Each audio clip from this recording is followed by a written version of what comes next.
All right, guys, welcome to another episode of the Bridge the Gap Project. Today we have a super special guest. I've been wanting to have this conversation ever since you hit me up, actually.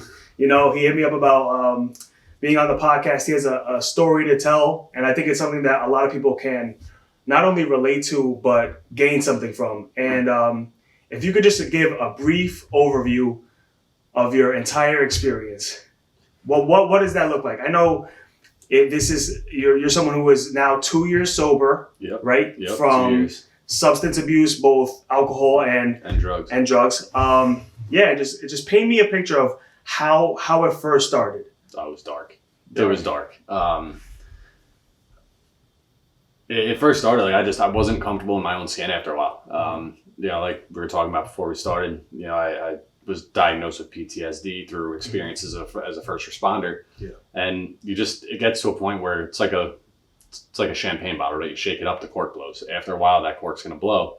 And that's what happened. It was the only time that I felt remotely comfortable in my own skin as myself as anything. And it was a snowball effect. So how did you first get into any type of hardcore drugs? Did you start with most people start with marijuana, weed, I mean, when I was I'd say 13 to 15, 16, I was smoking a shit ton of weed, just being your typical being a kid, right. And I never really liked weed, so I got away from it, especially when I joined the fire department. I was like, can't do this. Not for you. But the drinking took over, and ironically enough, the drugs came as a direct result of the drinking. Because drinking so much every day was giving me wicked stomach issues.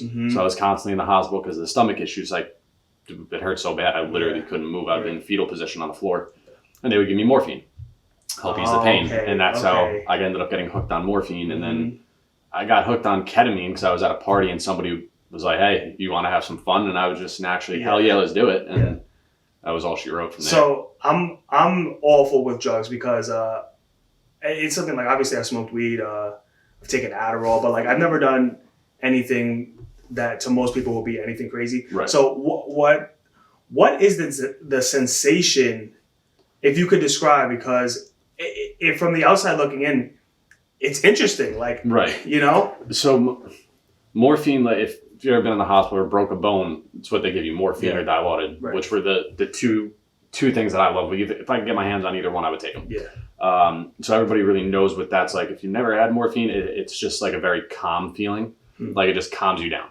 Really? It's a suppressant is what it is. And then ketamine is just, you feel like you're wired. You feel for me, I know a lot of people that were hooked on it. Some people would constantly fall into what's called a K-hole. That was their goal. And a K-hole is basically where you become a zombie. You sit there and you're spaced out for hours. Okay. For me, it was more once I felt myself perk. Yeah. I would go to perk up and you try to keep it that way. And I would just try to keep it that way. And that's what it was for me with the ketamine, was just get as wired as possible and just go crazy. Just hit that peak where you're wired. You feel like you have Red Bull running through your veins through an IV. Yeah. And just run with it. And that's for me what it was. That was my biggest thing, was my 25th birthday party. I had I threw a rager at my house. Yeah. I expected 30 people. There was 100 people that showed up. I would disappear. Apparently at one point there was a party going on the next street over. I ran over and stole a few coolers full of their beer and shit. Yeah. I didn't remember any of it. And one thing I did know is I kept sneaking away because I was drinking all day. I was drinking from 10 o'clock in the morning. But I needed to keep my fix going with the drugs. So I would sneak away. I would go to the bathroom, wherever and handle that, and then go back out, and nobody knew. Nobody knew anything. So everybody around me knew that I had a bad issue with drinking. Okay. Everybody. And they just thought it was they thought it was only something drinking. With that. Right. So they thought, he's probably puking again, going to boot and rally, whatever. Nobody around me knew that I had a problem with drugs. That I did my best to keep very much under wraps. Yeah. But it eventually came out when I got help, and that was the biggest thing for me, was saying to my parents, you guys know I'm a raging alcoholic, but you didn't know that I'm also a drug addict. Hell yeah! And that didn't come out till, I was probably 2 months sober. Damn. I was definitely afraid to tell my family that I was also a drug addict. Of course, I get it. Yeah. What the hell? Yeah. I couldn't imagine, because we, like we were just saying before, I even little things going on in my life. Right. Like this is something big. Like this is an issue that you need to solve. Right. Even with little stuff, I don't tell anybody anything. And it's one of my worst habits is like, I wish I would just be open, because the people that are in your life, obviously they care about me. Obviously, you know, so anything that I'm going through, they're going to support me through and tell me. Right. I mean, at least that's how my family is. I know they would have my back. And so for you, now that you're 2 years sober and you get to look in retrospect, what was the low point that you were like, okay, I need to be open about it. I need to tell someone. I need to do something about this now. All right. What did it? So for anybody that you ask that's in recovery, everybody's going to have a different bottom, right? Of course. Everybody's going to have a different point where they break and they're like, I need to get help because I know this is way more out of control than I can handle. Yeah. For me, my drinking and using went from, I'm going to go out, I'm going to go to the bar, I'm going to party, I'm going to do this, to I want to be in my garage, watching random shit on my tablet, getting as drunk and high as possible. I don't want to be bothered by anybody. I hate everyone. Okay. And one night, like I was saying to you before, I mean, I was sitting in my garage and I was watching the same thing on repeat. And that was the documentary that MTV did on Steve-O called The Rise and Demise. And I kept watching it because for me, it was so relatable, because it was like watching my own life story unfold, like with the drugs and alcohol, because he was into the same stuff that I was in, but he was also doing much harder stuff. Right. My father peeked his head out the door and said, I don't remember exactly. I think it was probably something along the lines of like, it's getting late. You should probably go to bed. You have to go to work tomorrow. And I just snapped and started screaming because I didn't want to be bothered. I didn't want anybody talking to me. I hated everyone. Yeah. And then I don't know how long it went on for, but I remember at one point I saw him and there's a look of sheer disappointment in his face and just like agony. I looked at the floor in my kitchen. I started bawling my eyes out hysterically. And I said, Dad, I need to get help. I can't do this. Like I'm dying. And he's like, I've been waiting to hear those words come out of your mouth for years. We're going to do whatever it takes. Yeah. And I have a cousin that lives out in LA that works in recovery. I have a friend that lives in Florida that's sober. I reached out to him and I reached out to my cousin, and she got me set up out in LA in this treatment center that essentially saved my life. Wow. Yeah. What? That was 5 days after I told my father. 5 days after you were just... I was on a flight out to LA going to treatment with full intent on staying for 30 days and coming home. And then I ended up out there for almost a year.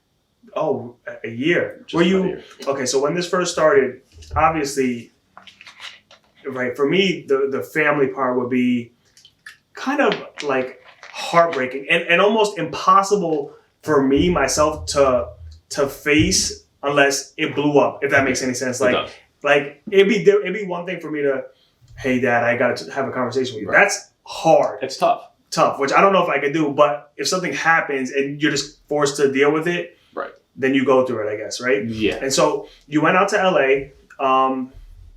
Did you think when that first day started, 2 years and what? A couple of days now. 2 years and a month. 2 years and a month now. 2 years, a month, and 1 day, actually. There you go. 2 years, a month, and 1 day. Did you think at that first day, that first week, like, hey, I'm going to commit to this. I'm going to stick through with this? I did. Okay. I had told myself from the get-go, like, I don't just want this. I need this. I need to do this for me. Like, at this point, it was really fuck everyone else. Yeah. I'm sorry for all the swearing. It's just no, hell yeah, of course. But it was like fuck everyone else. Yeah. I don't care about what anybody else has to say, what anybody else thinks. Like, this is for me. I'm not doing this for my family. I'm not doing this for my now ex. I'm not doing this for anybody but myself. I need this. Yeah. And I promised myself, like, from the start, I'm going all in. Like, I'm not half-assing this. And you know, for the first 2 weeks of rehab, not even 2 weeks, it was maybe like a week or so. I'm sitting in the house, 24 hours a day, detoxing, miserable. I'm sure. Shakes, nausea. That bad, right? Like it was awful. I mean, I wouldn't wish it on my worst enemy. That's how bad it was. That bad, really? It was brutal. Yeah. I do know some people who detox was a breeze for them. For me, it was just miserable. Yeah, and I'm sure the experience is different. It's different for everyone. Yeah.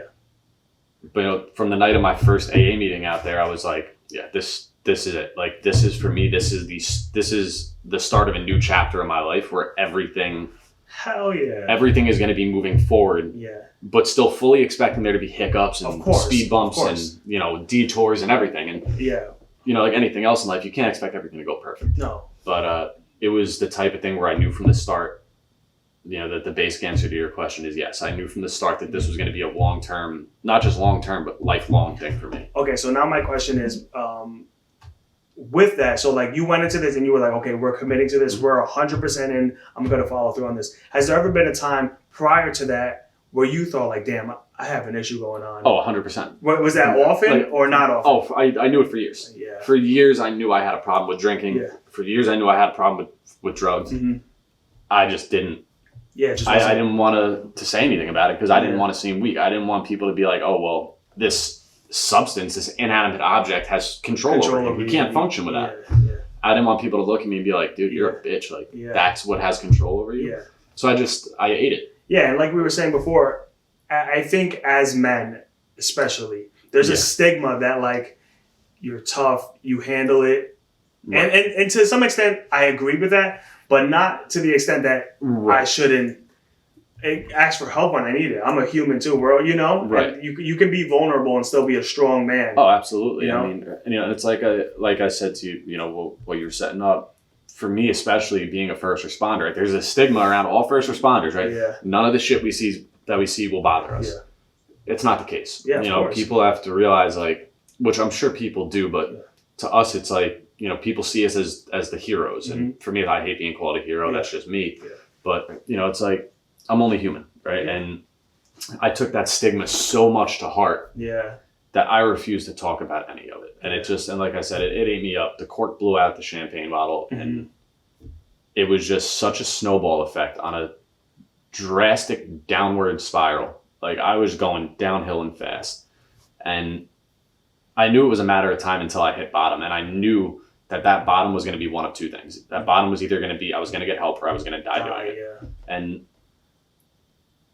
I'm so happy that the bottom that I hit was the bottom that I did, not the opposite side. And it's looking back on it, like, I can honestly say I don't regret a damn thing because everything that I did led me to where I am today. Yeah. Like, when I left to go to treatment, I was working as a code enforcement officer for a local municipality down in Rockland, and I had a feeling like that they wouldn't keep me on the rolls if I stayed there long term. And when I was by the time I got to sober living, they had terminated my employment because I was gone for too long. Mm-hmm. When I moved back, I was like, I'm not getting back into that. No, it's too much. It's just too stressful. Yeah. And now here I am. I'm doing the same thing. I'm the building inspector, fire inspector, and code guy for one municipality and the assistant of everything else for another. Right. And I fell right back in. But the biggest difference is now I know how to handle that stress. Mm-hmm. As opposed to, turning to the bottle or turning back to drugs or whatever. I get too stressed, I take myself away. I'll call dispatch, I'll take myself out of service as the fire inspector and have somebody else cover me for however long. Yeah. It's little things that, I didn't realize were so easy to tweak to give yourself a break. Yeah. And after I realized that I have ways to give myself a break, to unwind and de-stress, take personal time. Yep. Like, realizing that personal time is actually a thing. Yeah. Like, that was a big thing for me. Yeah. Like, oh shit, I can actually take personal time? Yeah. Okay, I'm going to take personal time because I need it. Because you need it, yeah. That was a big thing for me. And that stuff was always there, right? Oh yeah. It's just, you were either... I just didn't have the wherewithal to realize it. Yeah. Because, like, for me, my day prior to getting sober would literally, I still remember the layout of my day, which was I wake up, I would puke my brains out from drinking the night before. I would go to work. I would go home and change, put up my dog for 10, 15 minutes, go to my boy's house and just get all fucked up till 1 o'clock in the morning. Go home, drink till 3, go to bed, wake up at 9:30, puke my brains out and do the whole thing. It was a vicious cycle. Yeah. Then the weekend hit. And it was just nonstop. Like, I would get paid Friday. My entire paycheck would be gone by Saturday night. Because all I was doing was just redoing that cycle. Right. And it was such a never-ending vicious cycle that's why I knew that it was going to end one of two ways. Yeah. And that ending was up to me. Yeah. It's not up to anybody else. Right. And I think that's the most important part is that you realize that, like, my family, my friends are here to support me or whatever. But it has to be me to do the work, right? Because, like, people can, like the saying, you can lead a horse to water, but you can't make it drink, right? And what an awesome story! Like, that's awesome, especially for someone who's local. Like, it's not like this is a celebrity or anything going through there. This is somebody real, somebody who lived a life that most of the listeners, know about, and they can relate. Right. I mean, I lived and still live your average lifestyle. I try to keep things as quiet and simple as possible. Yeah. But in my line of work, that's not really possible. Yeah. But I'm not anybody that you'll be seeing on your TV screen or or in a movie or hearing music coming from your phone. I'm just your everyday person that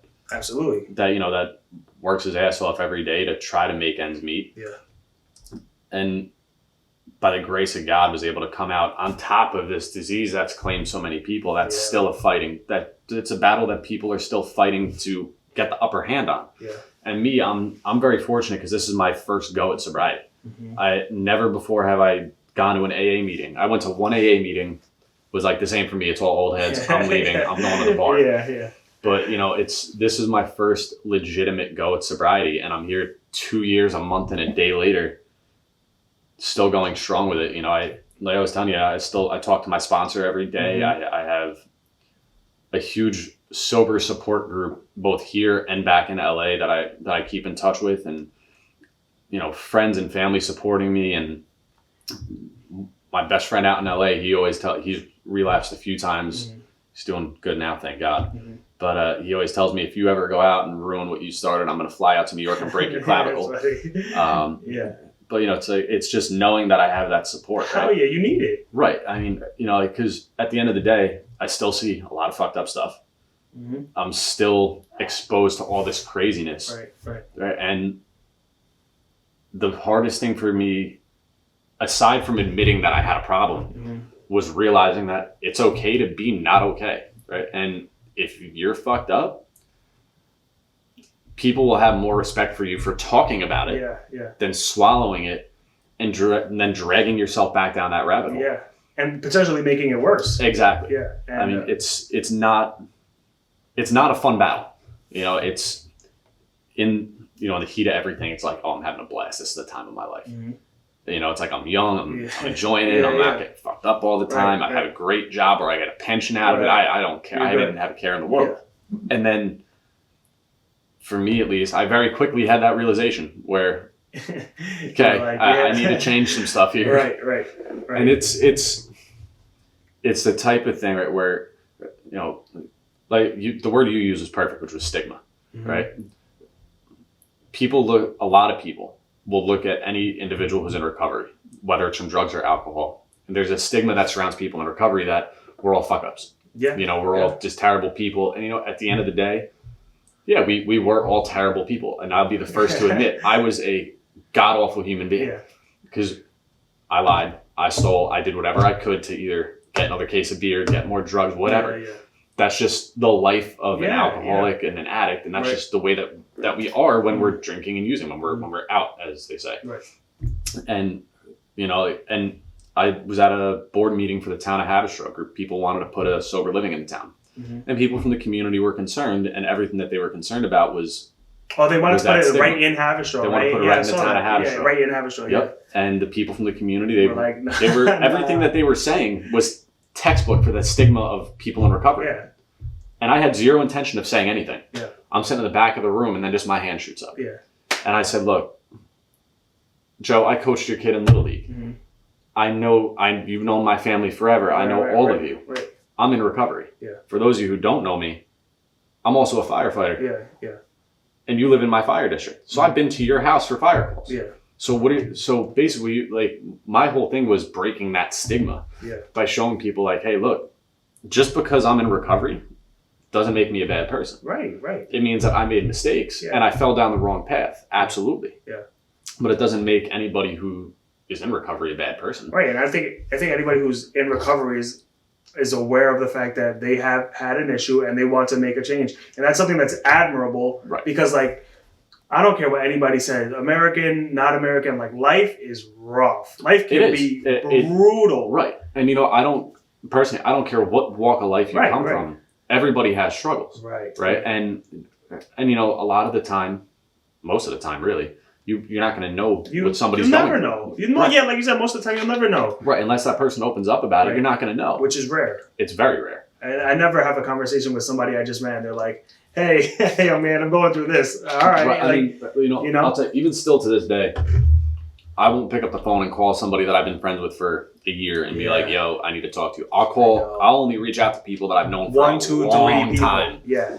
And be like, yo, I need to talk. Yeah. And they'll either be like, all right, I can't come over, but what's up? Let's talk. Yeah. Or shut the fuck up, I'm on my way. Yeah. And it's like, all right, cool. Yeah. And then I'll sit there and wait. And then I'll talk and I'll be like, this is what's bothering me. Yeah. Like September of last year, a week before I took my first full year sober, I flew out to LA for that to celebrate with all the guys I got sober with. We had a nasty fire call. Guy got killed in a car fire. Mm-hmm. And I had a hard time processing it. Most of the guys, at least myself, what I used to do was just swallow it, be like, okay, I'll be fine. But I went to my chief, I said, look, I need help processing it. I'm kind of struggling, kind of fucked me a little bit. He was like, all right, cool, let's talk about it. We sat there and we talked about it for a while, and I felt a hell of a lot better afterwards. Yeah. And that's when I really had that realization, like, I'm doing this the right way. Yeah. And I called my sponsor, I talked to him, and he's like, well, do you feel like you want to drink? I was like, well, if you would have asked me a year ago, I would have said, hell yeah, let's go to the bar. But, now it's like, no, I just want to talk about it. Right. And it made such a huge difference for me, like being able to just sit down and talk about things as opposed to burying them underneath drugs and alcohol and just self-loathing. Yeah. That, like, the difference in me now compared to me 2 years ago is astronomical. Like, like you brought up the whole thing with family, right? Like my family life was non-existent. Okay. My father and I tried to avoid each other because we were always butting heads. My mother was terrified. My little sister, I'm quite sure she was just terribly ashamed of me. But, it's... How old is she? Having a She's sister? 23, 24? 24. Mm-hmm. And, it's like, after getting sober, that's when I realized, like, oh my God, I put my family through all this. Like, this wasn't just me. Like, I dragged my family down hard. Right. Yeah. And one of the 12 steps of AA, which is the 9th step, is, you made amends to those you had harmed. And all 3 of them were on my amends list. I mean, and to this day, 2 years later, I'm still like, I'm sure. Like, something will just click. Like, oh shit, like I fucked this person over. I need to make amends. Whether it's, financial amends, whatever, amends for whatever. And to this day, I'm still making amends. Like, a couple weeks ago, I was like, shit, I got to make amends to this guy. And it's something that, like, when it comes to working a program in AA or NA or any anonymous program, what I say every time I speak in a meeting is, if you half-ass it, you're going to get half-ass results. If you give it your all, you're going to do well.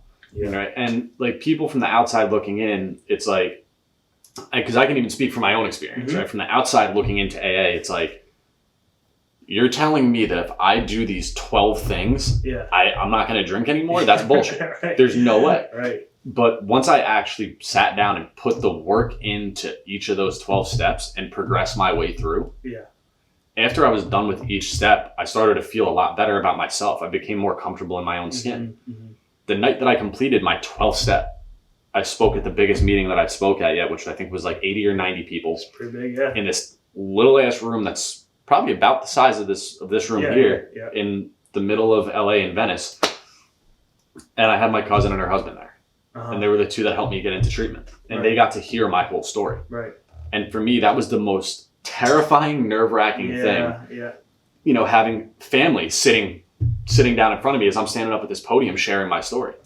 About, because in AA, when you speak, it's what it used to be like, what happened, and what it's like now. Okay. So for me, it always started the same way, which was I grew up your average lifestyle. Right. My parents couldn't give my sister and I everything, but they gave us everything they could. Right. Right. And then what happened? Like I said before, I fell too deep into my own head, and that's what happened pretty much. And then what it's like now, it's just how everything has changed for the better. How I'm constantly progressing forward. How not even that I don't feel like, it's that I know I don't have to drink or use or anything to feel like myself. I don't have to do any of that to be able to have fun. So when you were in it, was it more for, you just wanted to have a good time? It's hard for me to word, or is it more for like an escape? Both. So when I would go out and I would drink and I would use, not only was I doing it to have a good time, it was to escape the thoughts in my head. Mm-hmm. And what were those thoughts? Like what type of? Well, like I said earlier, I'm diagnosed PTSD. Right. To this day, I still have some minor episodes, which thank God none of them are violent. I just get super spacey. It was just to get those thoughts of like all the crazy shit that's happened to me that I've seen, all that out of my head. Because it was just the best way I could really think of to describe it, right, is like in the movies when you see like a witch or whatever with a crystal ball and you see that dark cloud just swirling and spinning. That's what my head was like. And it was just all these fucked up thoughts. Yeah. And the biggest problem for me was the what if, right? It was what if we could have gotten the fire truck there 30 seconds sooner. If we could have gotten there 30 seconds sooner, could we have saved the house? With EMS, well, if we would have gotten there a minute earlier, could we have saved this guy's life? Because we would have started CPR a minute earlier.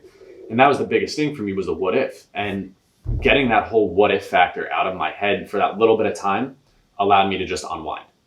And that was the biggest thing for me to work through, was letting go of that whole what if thing, because at the end of the day, the whole what if factor is bullshit, because you can't change anything. Right. It doesn't matter. It happened. Right.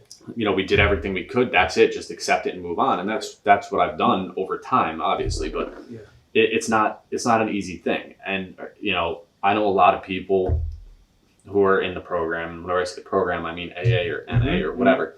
That they'll go through something personal. Whether it's a loss or a breakup or whatever, and it'll drive them to go back out and go out and drink and use again. And like it happened with one of my best friends in LA. He lost his father and he relapsed. And, we did our best to, keep his spirits up.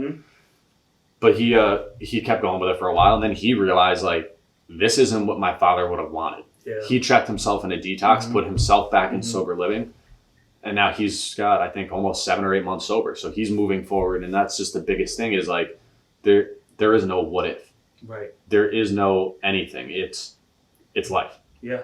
And it's accepting. It's living life on life's terms. That's the way that I look at it. So now that it's been 2 years, I'm sure you still struggle, even if it's not the same type of struggle. I'm sure there are days that are worse than others. Absolutely. What does struggling right now look like?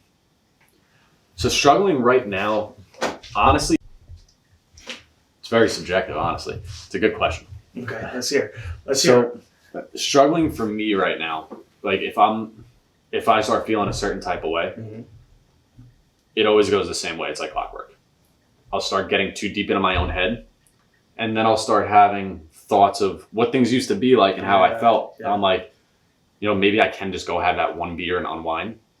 And then it's like, what the fuck are you saying? Go talk to somebody. Stop being an idiot. Have the conversation, pick up the phone, call your sponsor, call this person, go talk to your parents, talk to your girlfriend, go talk to somebody. Because you know how that story ends. Right? And for me, if I were to go out and relapse, that story is going to end one of two ways. It's going to end with me either dead or in jail. Right. And that's what it comes down to. And the fact that I'm able to sit here today, still have a license, still have a life, still have, my family letting me stay in the house is a miracle. Right. Because there's so many people that are in my shoes that don't have a license, that aren't free like we are right now because they're locked up, or whose parents won't let them in the house, so they're couch surfing. Yeah. Right? I mean, and that for me is what struggling is right now, is like, you get that thought, okay, maybe that one beer, I'll be okay. Could eventually. But in reality, my beer bone's connected to my drug bone. My drug bone's connected to my, I'm going to get blacked out and not do anything for a month bone. Yeah. And that's the way it is for me. Yeah. And I mean, for me, one of the most humbling things that I've done in recovery is when I was in rehab, every Sunday morning, we would go down to Skid Row, which is the heart of the homeless population in downtown LA. Yeah. And the meeting was right in the heart of it. So I remember we'd be sitting in the room. Yeah. The wall straight in front of me was all glass, and then there were these massive plate glass windows to my left. Across the street was a park. And you'd see all the tents, the boxes where these people were living in, and it was so upsetting to see. But then you see the dope man's guys standing by the park, and you see all the homeless people scurrying up, buying crack. Yeah. And I remember one day I'm sitting in a meeting, drinking my coffee, and I'm like, okay, 1, 2, 3, and I'm trying to count the amount of crack deals that I'm watching. Yeah. And I lost count. And that moment was when I realized, like, that could have very easily been me. Hell yeah. You know, not having a place to live, living on the street or out of my car, whatever. Or if I'm lucky, maybe in jail.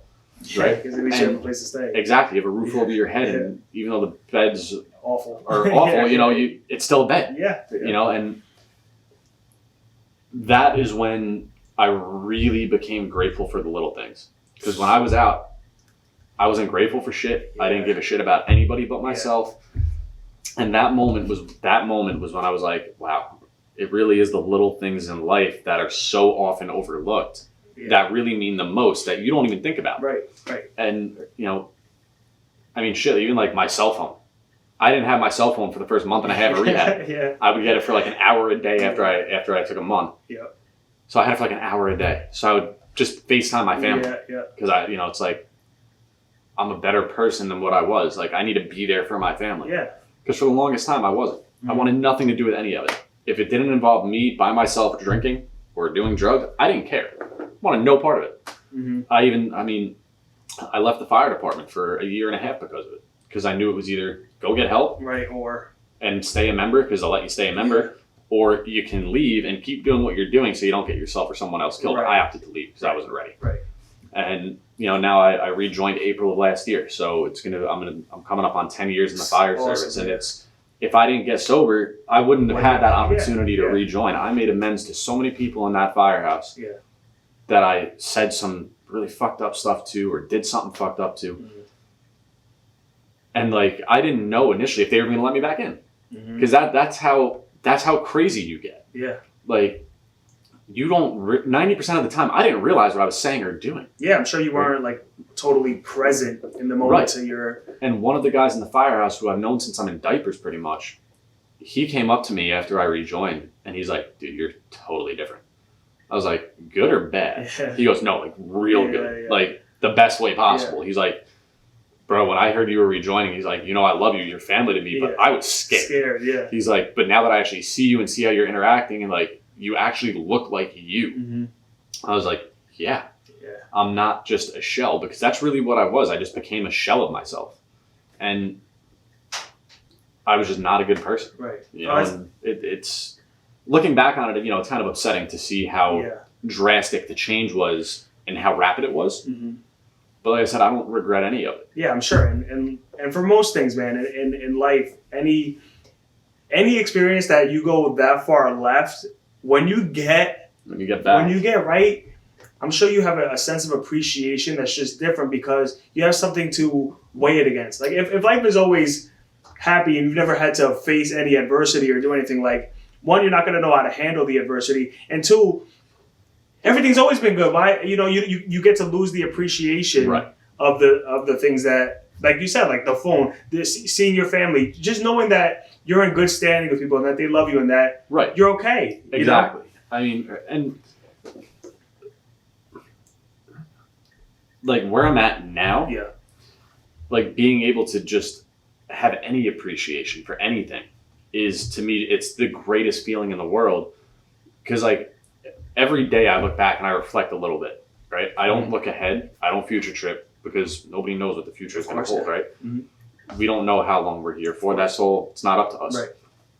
But I'll look back and reflect, and it's great, because like I was talking to my girlfriend's family about it, because she has family members who also struggle, and I was telling them, like, this is what did it for me, and like this is where I'm at now. But I'll still reflect and look back, because that made me who I am now. And like now, like I know so many people who are in the program, who are in AA, that would never do this. That would never sit down and do a podcast about it. Right? Because there's so many people that hold the anonymity factor so much to heart. And for me, it's no. Like, I wear it as a badge of honor, because it's not an easy thing to do. And like I speak at the high schools in Rockland, and I share my story with those students. And I always tell the students, like, look, I'm not telling you this to scare you, because ultimately what you do with your life is your decision. You make your own decisions, But I can only tell you my experience to educate you on what really happens. How your family life goes from amazing to practically nothing in the blink of an eye. How your career goes from incredible to you're fighting to keep your job every day. How your paychecks go from lasting you 6 months for one check to barely lasting a day. Yeah. You know, and not even to mention like how quickly your life just disintegrates. Yeah.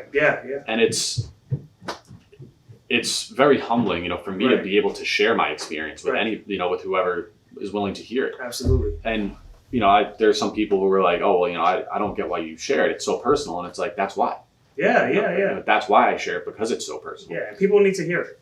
Right. I mean, and the way I look at it is, you know, you don't know who's listening. You don't know if you're going to be able to help somebody. Exactly. That's it. Right. That's it right there.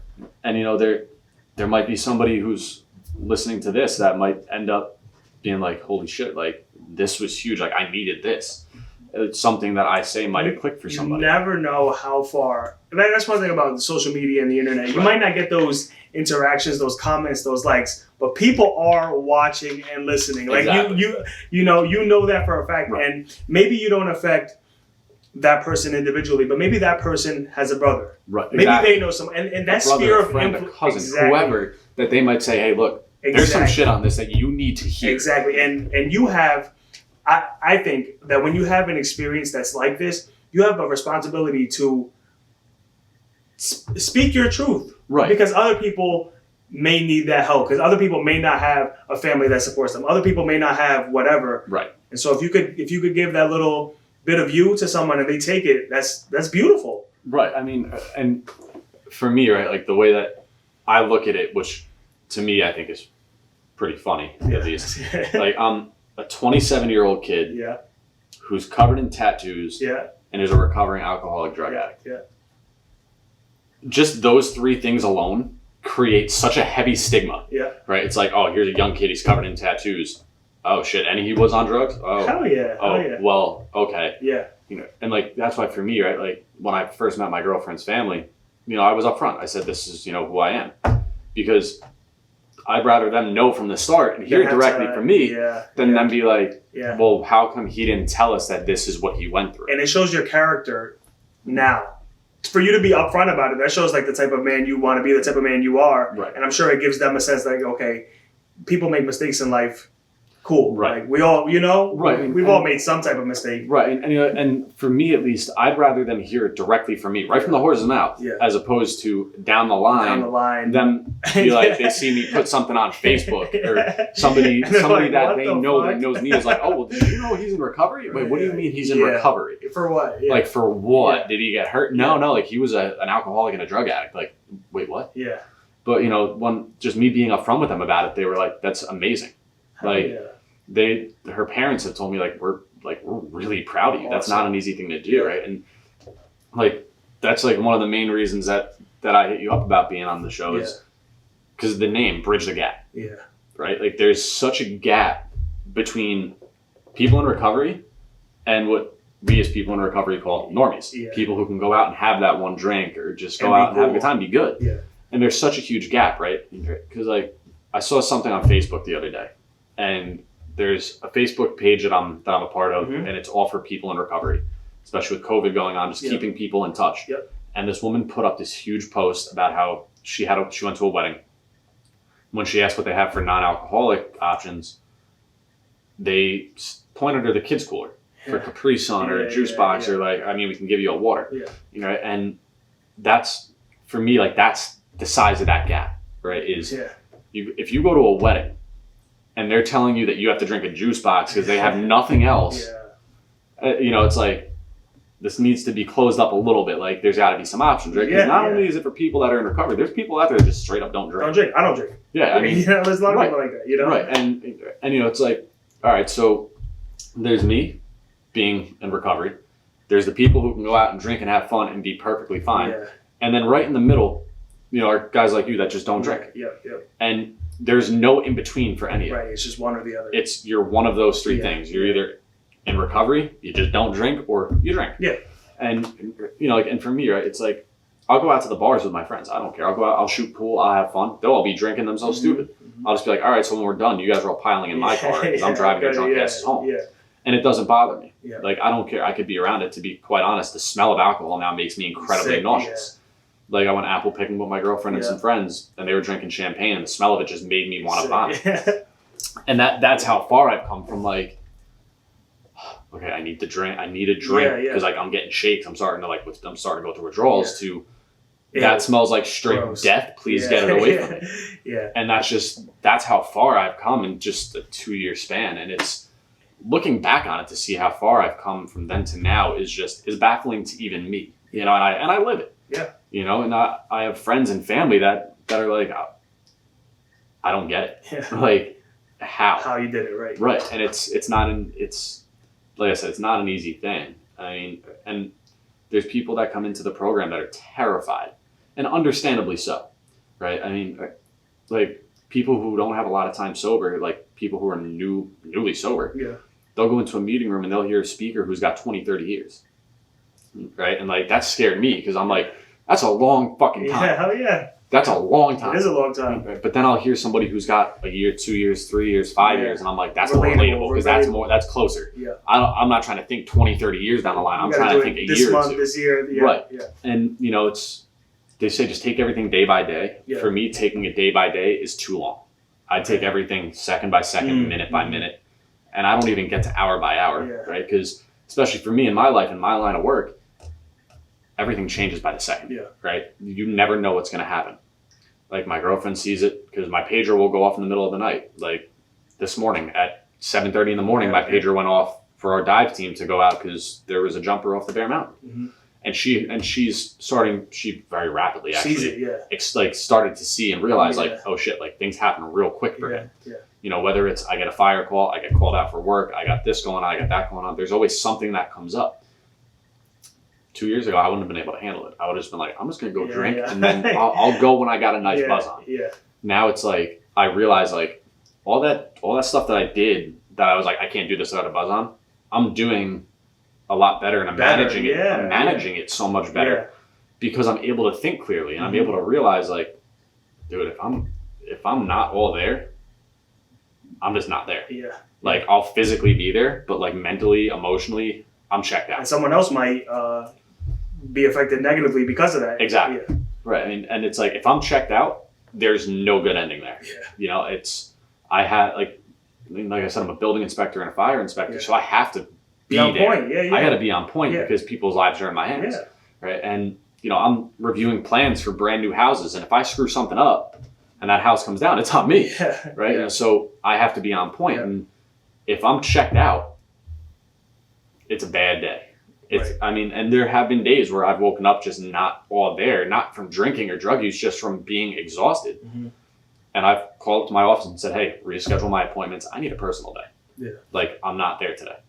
Okay, no problem. Cool. Yeah. You know, because they know I don't do that. Yeah, but that's the growth of it. That's the right, exactly. Like you brought up the title of the podcast, and for me, that really is outside of like obviously your love for your family and your personal career, but that is the basis of life. Is like, okay, I want to be better. Maybe not better. Better is not the right word, but I want to be a different person. Right. I'm not happy with how I am, so I have this vision of who I want to be, and I'm currently like this. How do I start to take those steps to start to move in that direction? Right. And for you, as someone who's done it now for over 2 years, that's beautiful. And I want to wrap it all in together by asking you, not just for anyone who's struggling with alcoholism or drug abuse, but any type of craving, anything. It doesn't have to just be this. What would be your biggest piece of advice in overcoming yourself? Because you know you need to do this for not only yourself, but your family and everybody else around you. That's a really good question. Take your time. It's a tough question. That is a really tough question. That's a good question. It's loaded. I'll go first. Let me tell you. I'll tell you what. And this is not because I'm someone who I never struggled with anything like I said. I've drinking alcohol maybe like 20 times in my entire life. Never done any drugs like that. Shit, I was drinking 20 beers a day. Exactly, right? So you have polar opposites, you know. But I have struggled with my work ethic, with my self-esteem. Right. I've been depressed before, and I think that's something a lot of people can relate to that, myself included. Absolutely. And I think for me, the biggest thing is to address yourself and try to fight out of that constant loop of just comfort. I think comfort is the fucking worst, man. Once you fall into like a comfort zone, right? You get so acclimated to it that anything outside of that zone it's like just I can't do it. I'm not physically or mentally or emotionally capable of doing it. Exactly. I think for me, right, the biggest piece of advice would honestly it's as simple as do your best to get out of your own head. Mm-hmm. And the reason I say it's as simple as is because it's very simple to say. Say, right, and action is different. But putting it into action, that's the hard part. Right? For me, when I put that into action, that's whether that's talking about it. Like I've been saying since we started, I'll pick up the phone and I'll call somebody.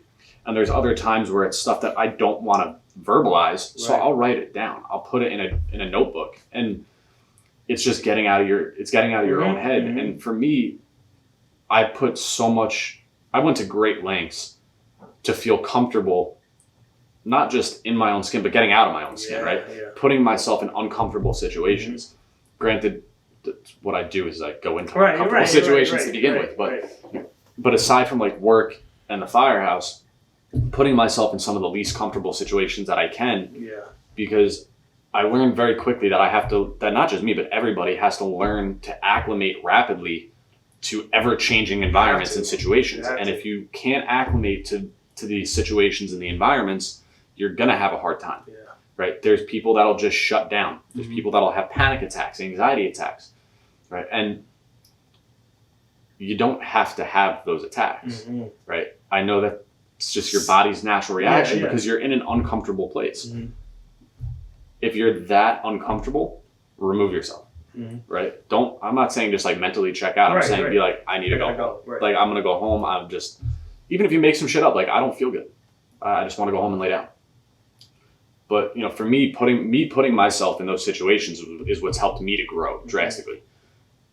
Like I said, it's very easy to say, but putting it to action is totally different. Damn near impossible, right? So it comes with time. It takes time. It takes work. It takes a lot of effort to be able to learn to acclimate, right? And like for me, I work in a community where I'm the minority. I'm the outcast. I work in a majority Orthodox, ultra-Orthodox, and Hasidic Jewish community. Mm-hmm.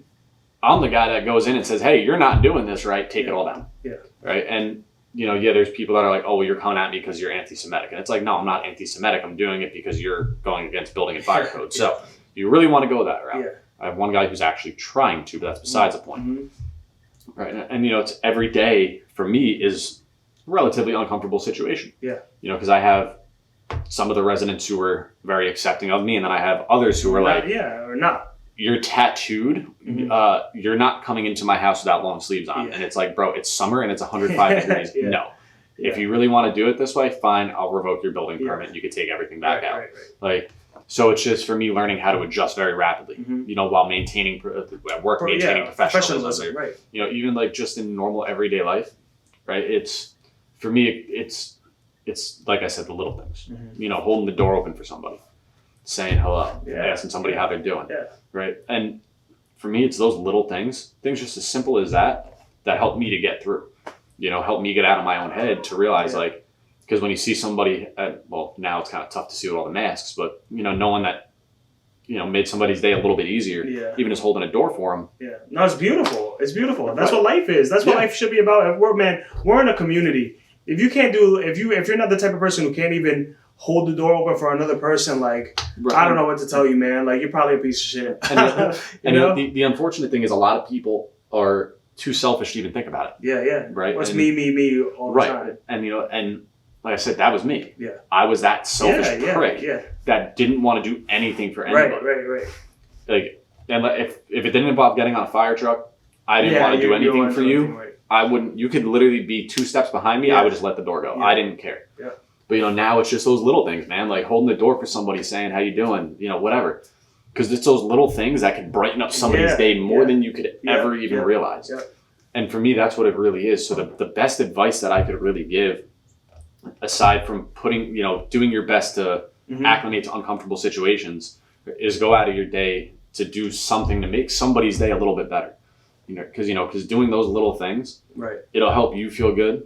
and it'll help make that other person feel good, right? And what happens when that happens? You start a chain reaction. If we all did that, the world would be a better place. Oh, it 100% would. Absolutely. But, we're not in a perfect world. No, right. But if you could control what you and your people, your family, your friends are doing, if you're doing your job, I think you can live with the results because you did your part. Right, absolutely. Yeah. I mean, for anybody who's listening that is struggling, with substance abuse or just depression or anything, the number one piece of advice that I can give, and I'm saying this from the bottom of my heart, because as we know by this point, I've went through it, is talk to somebody. Hell right? Yeah. It sounds terrifying. It sounds like the hardest thing in the world, but it's really not, because at the end of the day, when you start talking to somebody about it, they're going to look at you and they're going to have so much more respect for you for coming forward about it, as opposed to knowing, but you're thinking they don't know. And hiding it. Right. Like you trying to hide it when in reality, everybody around you knows it doesn't work. The biggest thing to do is just open up to somebody, whether it's a friend, a family member, whoever, talk about it. You got to jump into that water, into that deep end. That's what I always say. Like in life, man, like everything's never going to be perfect. There's never going to be a right time to go for something. You'll have better circumstances, but man, if you really want to do something, you got to just go in and see what comes with it. Right. You got to dive in head first. Like, there's the old saying, test the waters first. Yeah. No, throw that saying out the window, because all that's going to do is hold you back. Yep. In every aspect of life. Yep. If you don't dive in head first and give it your all, it's not going to go anywhere. Exactly. And that's the biggest thing in recovery. Right. Is, like I said, if you don't dive in head first and give it your all, if you go in step by step, going into the shallow end and half-ass it, you're going to get those half-ass results. But if you dive in and pour your heart and soul into it and everything into it, you're going to get amazing results. And that's what my sponsor told me. Right? Like, my biggest fear was going over my 4-step inventory. Right. And I was like, this guy's going to look at me like he's going to be like, bro, what the fuck did you do? Right. We sat down. He goes, really? That's it? Like, that's all it is? Put yourself out there, man. You have to. Right. I mean, and, it's let the fear of judgment go.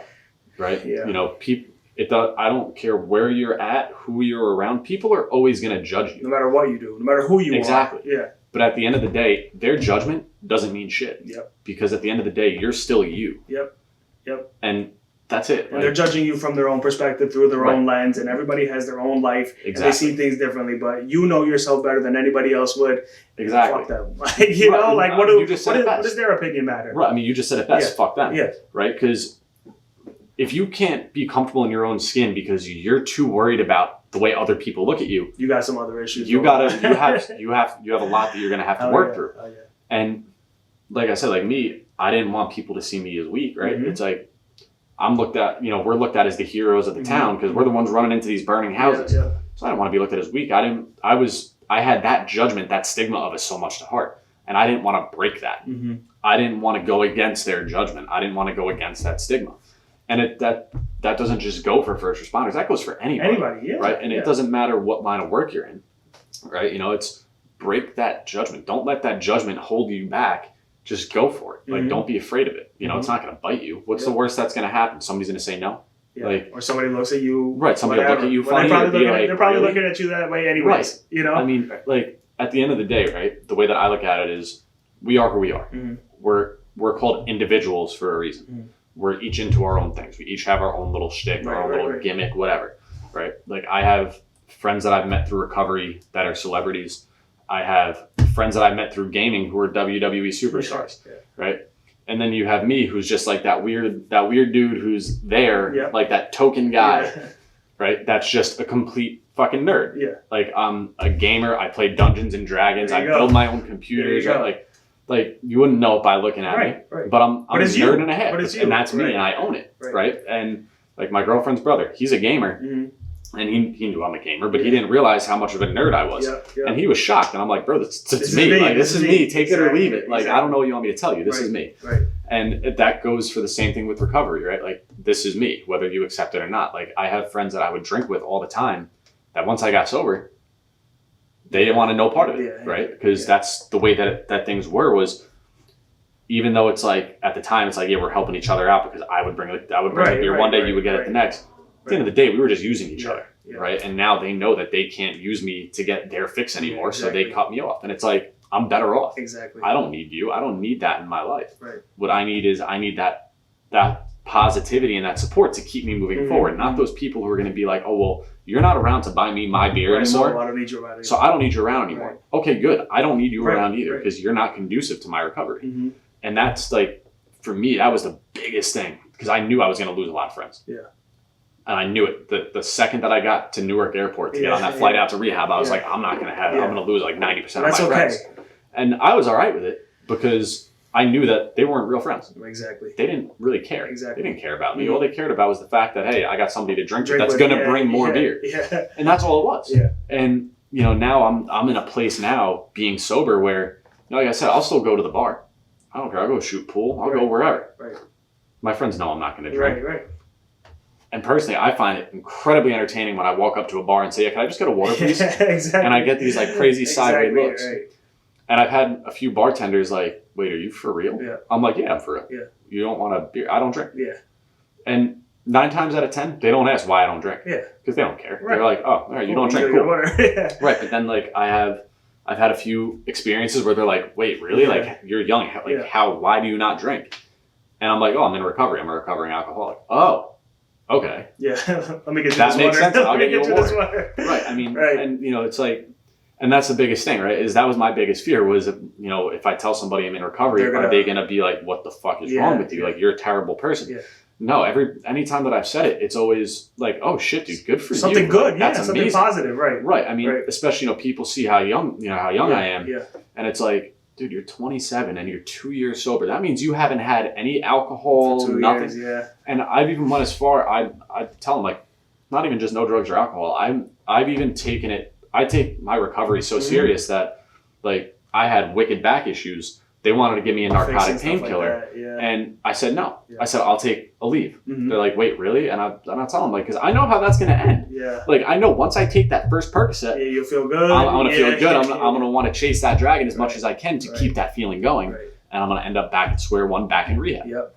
And I don't want that. So, no, I'm not going to take your narcotic painkillers. I'm not going to do any of that. I'll take a leave and I'll be fine. I'll deal with it. Like, that's what it is. That's how deep I take it. And, I mean, there are people out there who, quite honestly, won't even order penne alla vodka because they're afraid that there's still going to be a little vodka that hasn't cooked off.